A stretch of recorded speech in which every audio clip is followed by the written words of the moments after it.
Well, we knew this day would come, or at least assumed it would come. And the fact that it has already shows that, again, the dog and pony show that we've been talking about here for the last 4 months now could not go on indefinitely.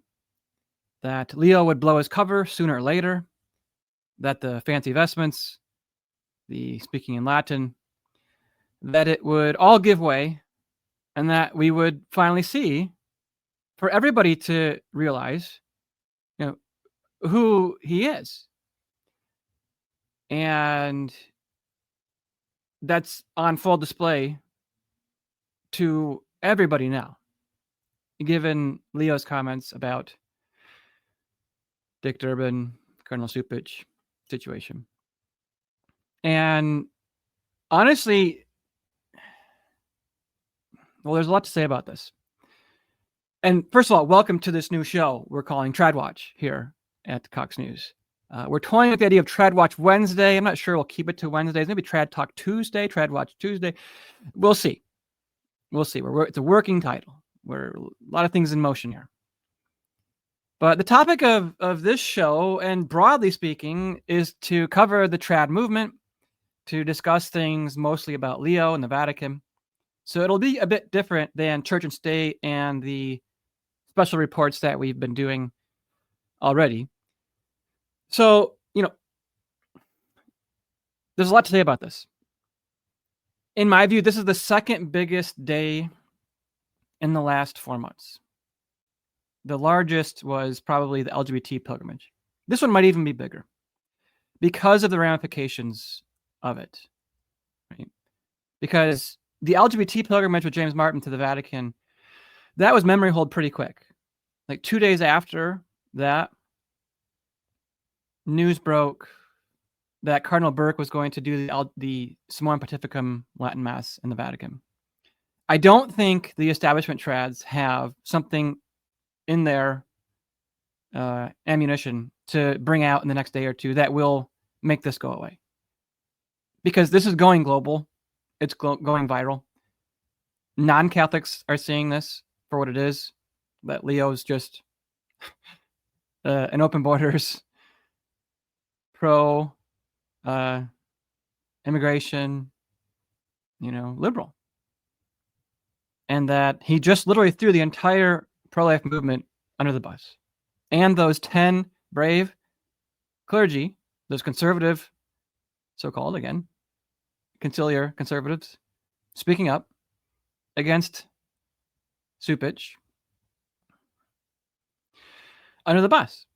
Just destroyed, broadsided the entire pro-life, somewhat conservative movement. And look, I have to say this off the bat. I made a tweet about this after watching the clip, and I'm assuming you've seen it by now. And I'll bring it up on the screen here. Because obviously, Leo was not probably anticipating this question, but he felt he had a duty to answer it. And when I watched it initially, he made a little chuckle, and then he commented on it. I do not think this man is sinister. He was not at Vatican II. He was not like Ratzinger or Wojtyła. He does not have, it seems to me, the antagonistic, really malicious attitude towards tradition that Bergoglio did, which was apparent. At the same time, I do think he's obviously a product of the council, and he's a product of where he came from, Chicago Theological Union. He is a liberal. He is a modernist. I'm not discounting that. I'm not trying to make anything light of that. All I'm trying to say is he was clearly put in this role to be a moderating person, someone who's going to balance the tribes. As he himself has said, I'm against polarization. I see the polarization. Again, we have to try to get inside his head. I'm not diminishing who he is. So all you Sedes and others who are tweeting at me for not mentioning all of these things every time I tweet something. Just calm down for a second, all right? We try to explain who this guy is.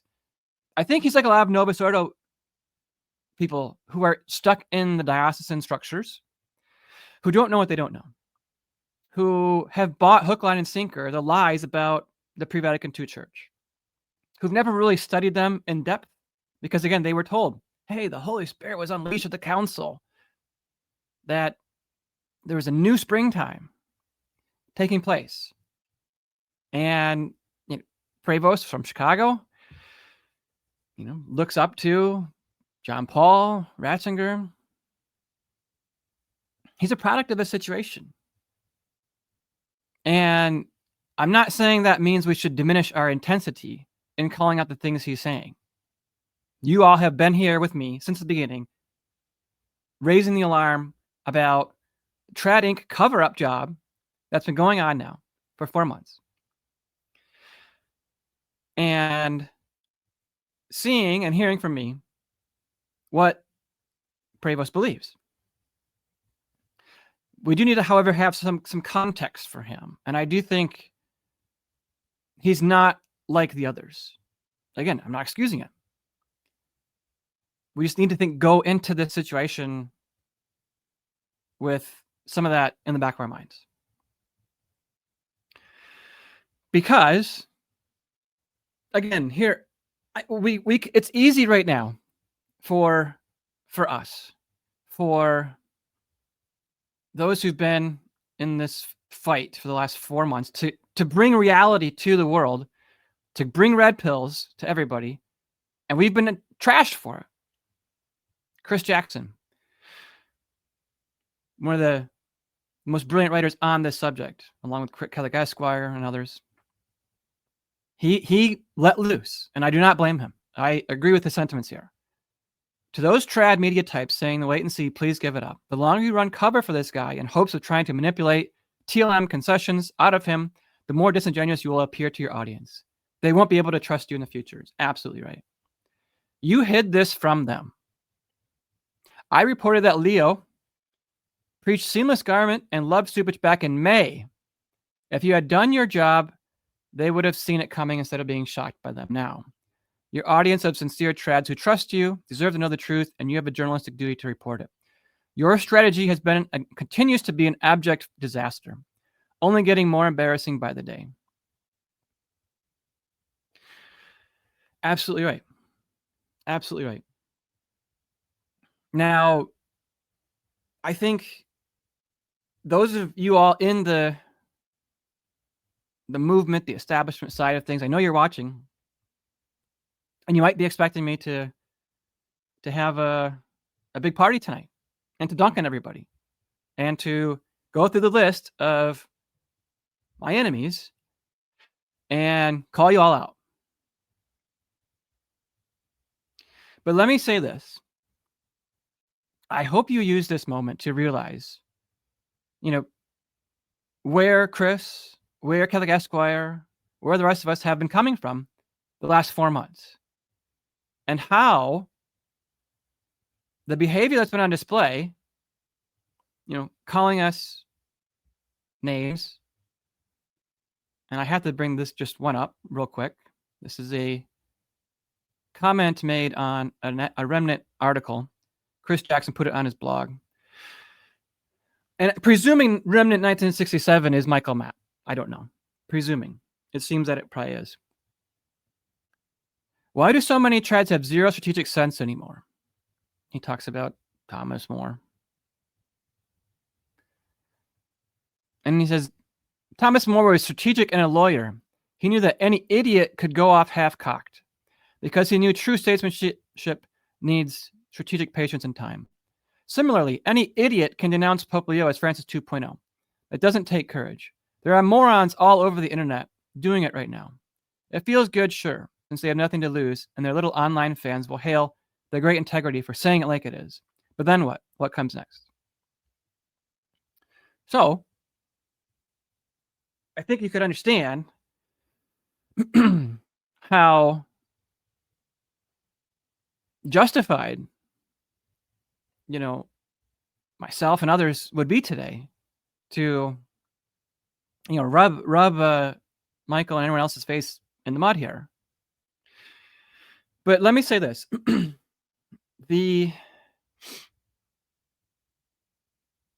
When God, the only thing that we can ever say we've done on our own is our sins, right? God chooses to give graces and truth to whom he ever wishes, right? Anything we ever have is a complete gift given to us by him. So, as you all know, and you have been blessed to see through these gaslighting tactics, these attacks, which are hurtful for sure. They can be if you let them. We need to say, as those who were blessed really to see what this reign was from the very start, but we need first of all to thank God for allowing us to see what was happening here. And we need to pray that others will too. I think in many ways, God is using Leo in this situation as like a sign from heaven to all of these guys, and even Cardinal Burke, who's been completely silent. It's a sign from heaven to speak up, to speak the truth, to quit playing politics with the faith. I have to commend Dr. Kwasniewski today. He called these remarks from Leo disgraceful. I watched Taylor Marshall's podcast earlier today. He said, quote, "I've been doing the wait and see, but we are now turning the corner. My heart sunk. This was a disaster." And even Bishop Strickland said, Pope Leo, quote, "just made sure there won't be names added to this list of bishops brave enough to speak the truth and call out Cupich for his betrayal." Like, we need those voices wherever they're at, speaking the truth, right? And it seems that they're being mugged by reality right now. At the same time, I think we can still have a bit of a healthy skepticism about whether or not all of this is entirely genuine.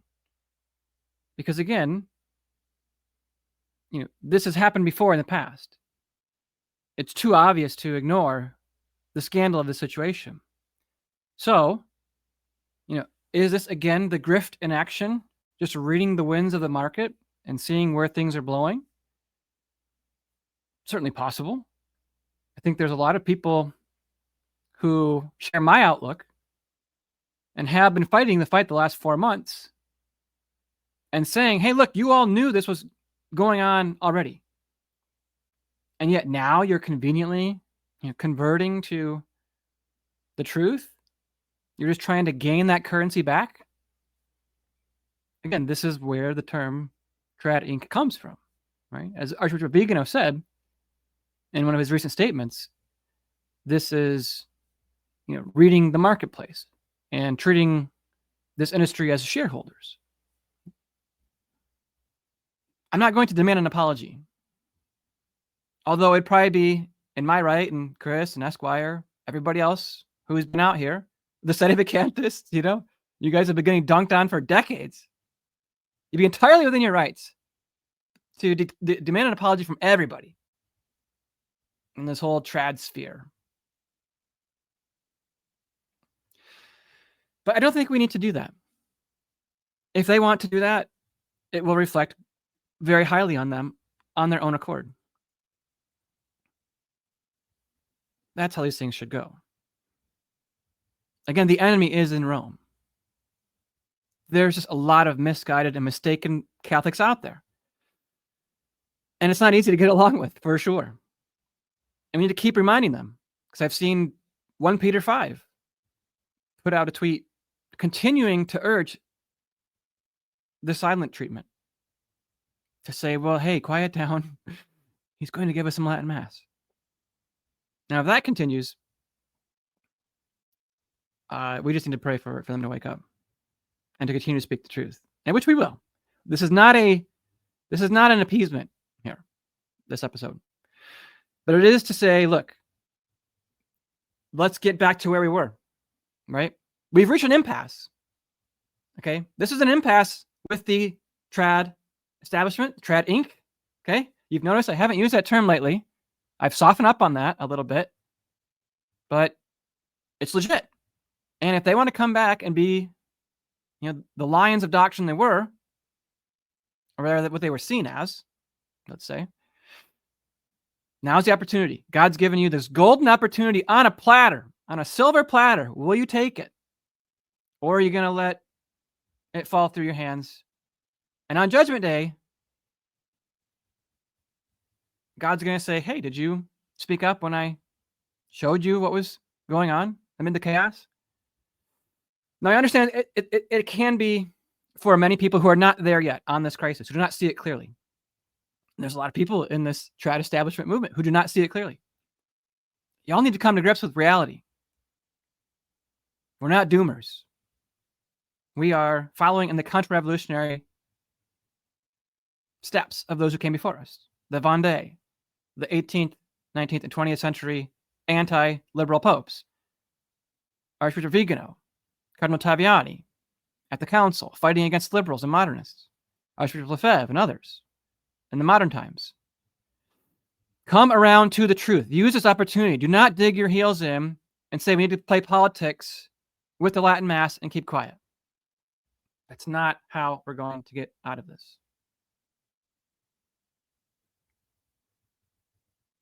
This is the opposite approach of what God wants us to do right now.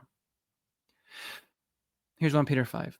Pope Leo is already giving permission to the TLM in Rome in unprecedented ways. What will he do when trads viciously attack him after his hasty comments in a rushed interview? Trads will shoot our movement in the foot when they act like rabid dogs instead of faithful sons of the Pope. Trads, let's try to win the Holy Father's heart to our cause since he says he's open to it. This is not Catholic. I'm sorry to say. Do not listen to that advice. Speak the truth. Defend the honor of God. The faith is more important than the Latin Mass. That's what you're being presented there with there. That false dichotomy. We are faithful sons of Jesus Christ, first and foremost. We do no good for the church by going silent on those errors coming from especially the Vatican, the man in white, which again, it's not a math teacher getting a math problem wrong. This is going viral across the world. It's not going to stop.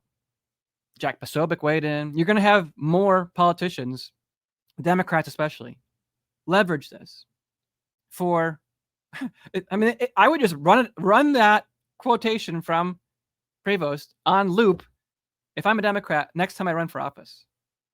Well, we got to treat our immigrants more fairly, and in life, abortion is not, it's not everything. It's the entirety of a politician's life. Joe Biden literally probably just feels totally vindicated today. Oh, not good. Not good. Not good.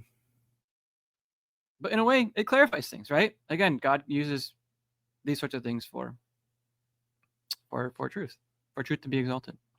So let's actually watch the clip. We'll watch the clip today and just give a brief analysis of it, and then also some more reaction and look at the larger picture. Because the risk here, again, is will this be memory hold? Will this be memory hold by the trad movement like the LGBT pilgrimage was? I'm not saying that has entirely been forgotten, but Michael Matt's going to his Catholic Identity Conference this weekend, and he's trying to rally prayers and reparation for the LGBT pilgrimage. But nowhere in his promotional material for that is he saying Leo's name. And neither, by the way, again, did Cardinal Burke mention the name of Leo during his interview with Raymond Arroyo the other week about the LGBT, or about his Summorum Pontificum pilgrimage. So we're not going to forget this. This is another a turning point, a pivotal moment, as Taylor Marshall said in his show today. So let's bring up the clip in question. Archbishop Vigano had some words to say about this. We'll look at those in just a second. And he also said, let's see how the conservatives react to this. It's very telling. So let's turn this on audio all the way up. I know it's been an issue lately. Sorry about that.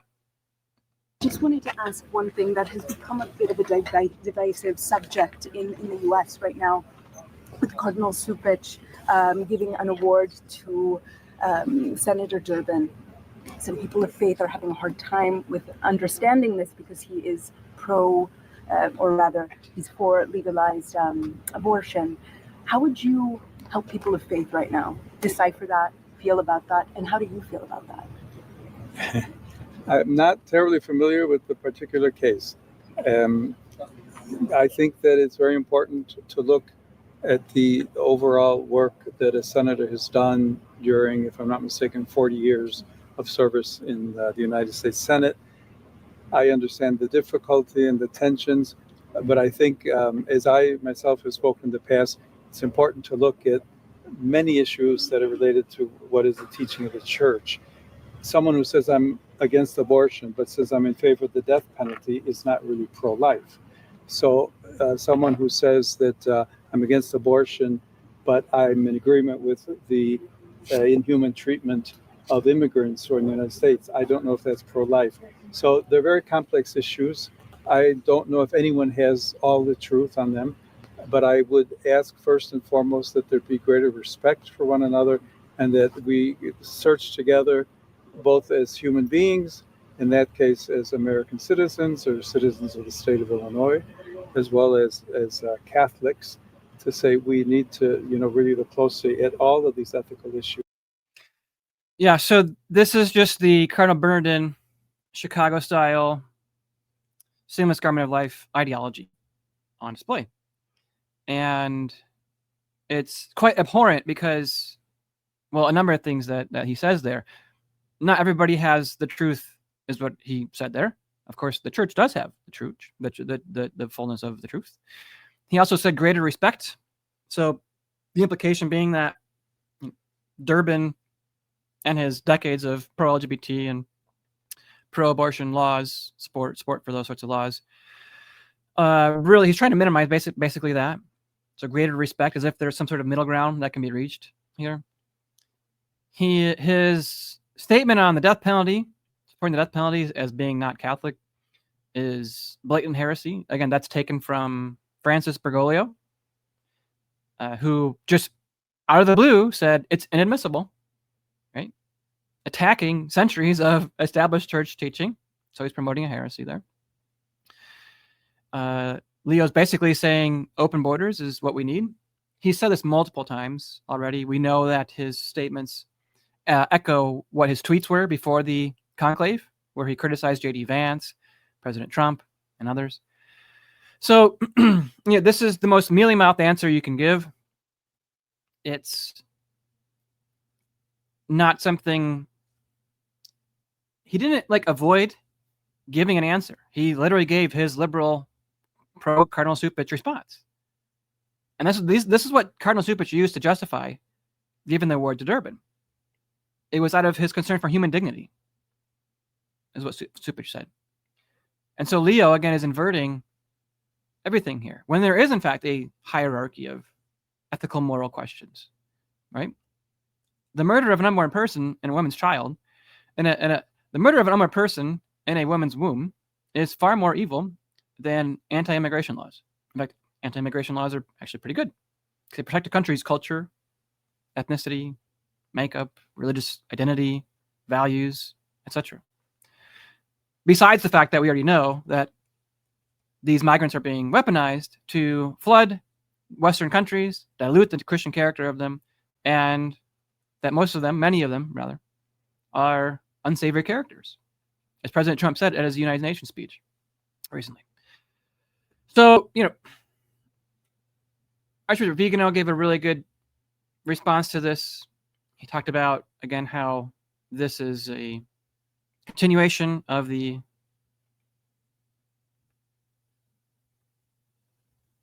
Bernardin line.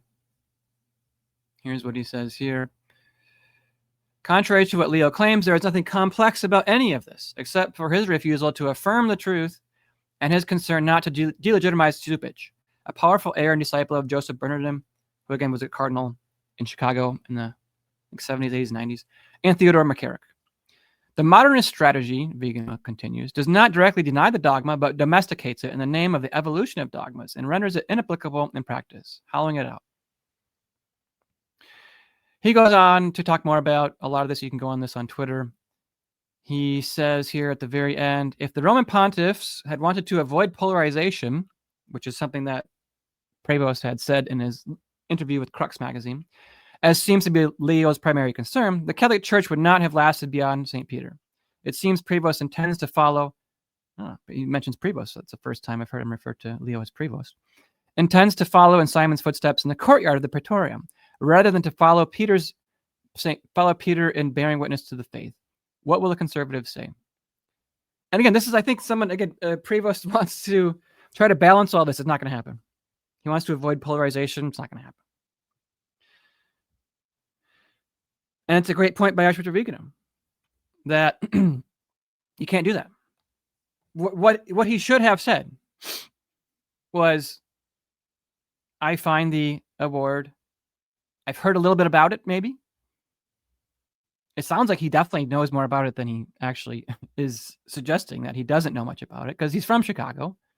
He knows who Cupich is, clearly. And he knows Cupich very closely, but he also knows Durbin. Of course he knows Durbin.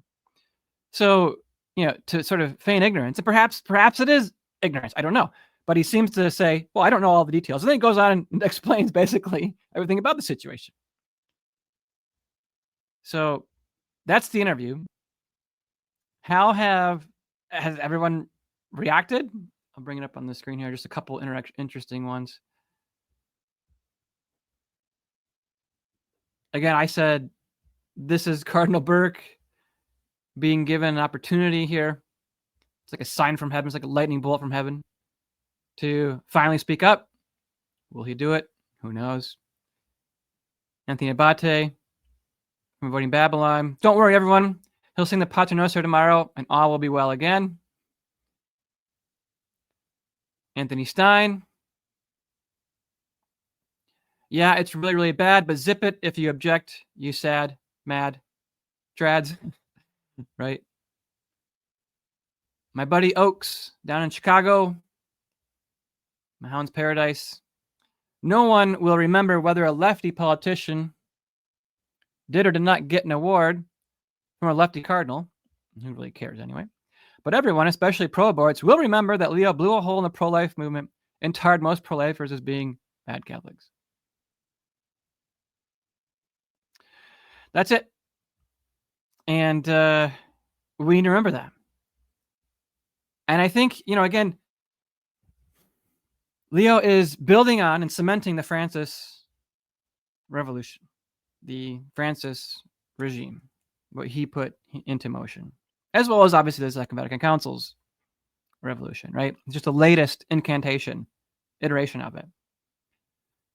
And the response, again, to most of it, to most of this has been very good from those who are otherwise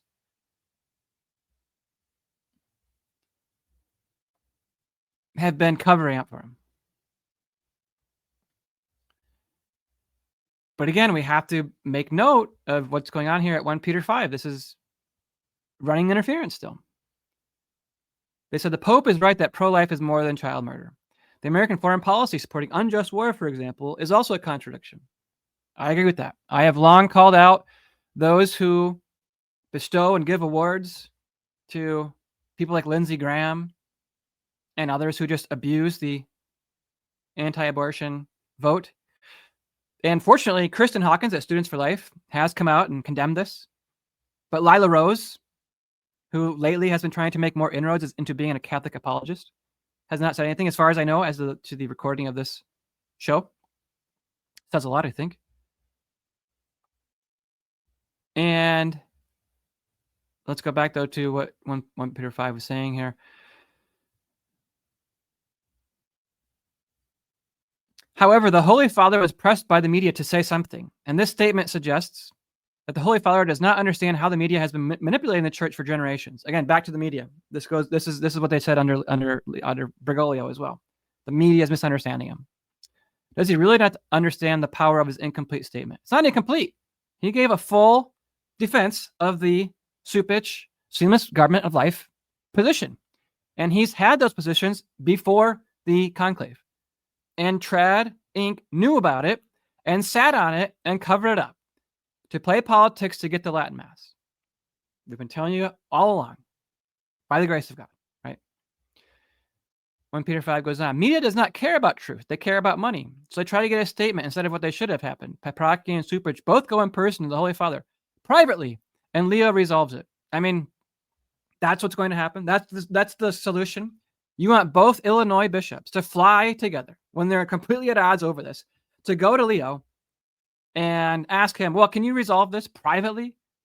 No, Cupich already doubled down on this publicly, and multiple bishops spoke out because they know Leo's over there doing who knows what.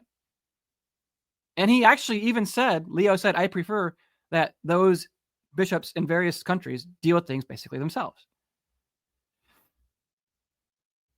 Instead, 1 Peter 5 says, the media tricked him into making this incomplete statement. It's not incomplete. Quit lying. That lacks a lot of necessary elements, intentional or unintentional, we don't know. But it doesn't help, but hurts the situation. Thanks, media. How about just thanking Leo for being honest?